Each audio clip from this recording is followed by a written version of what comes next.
All right, the Minnesota Vikings, 13-4 last year, somehow, with one of the worst defenses we've ever seen. They were outscored, 13-4, and they were outscored by their opponents last year. The worst 13-win team in the history of the National Football League, one and done in the playoffs, thanks to a defense that couldn't stop anything. I still remember Coach Garrett turned to me after the first drive of the game saying, "This isn't going to go well." Well, no, it went down and you guys went up 7-0, right?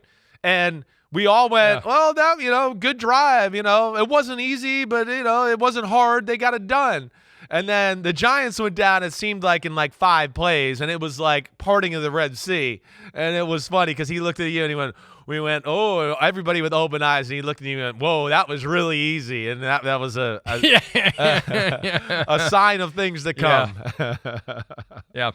So I think the easy thing to say this year is for the draft, just defense. Exactly. Just defense. Because they could get rid of everybody they had last year and replace them with people off the street, and they won't be any worse than they were defensively. So get in, especially corner.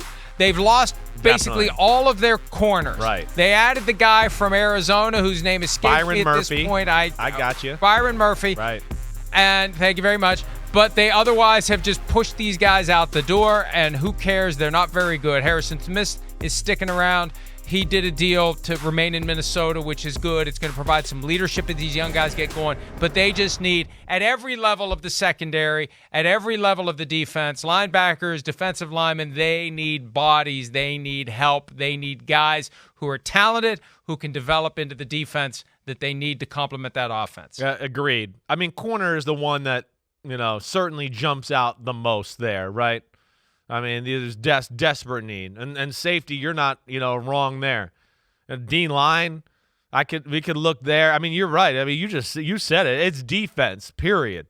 I mean, linebacker, I could see that being something that, gets tossed around there.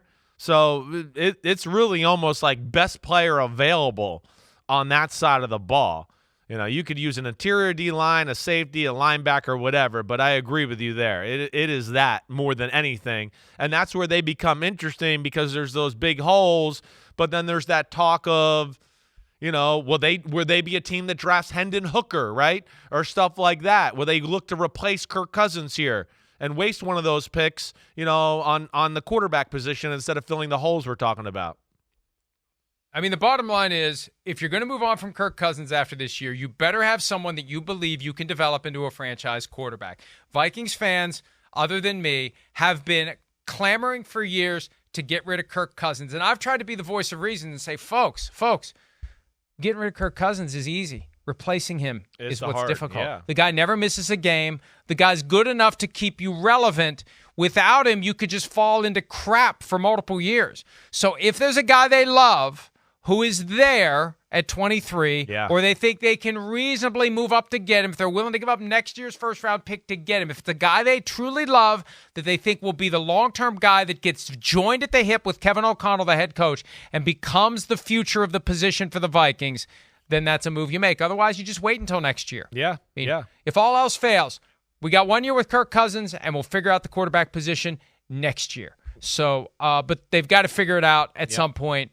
Cousins isn't the guy that's going to win a Super Bowl in Minnesota, and I feel like they're trying to get there. And maybe we see him trade down this year to get more picks, more lottery tickets, more defensive players, and off we go. Hi, it's Mike Florio. Thanks for watching PFT on YouTube. Hit subscribe for the latest news and analysis from Pro Football Talk.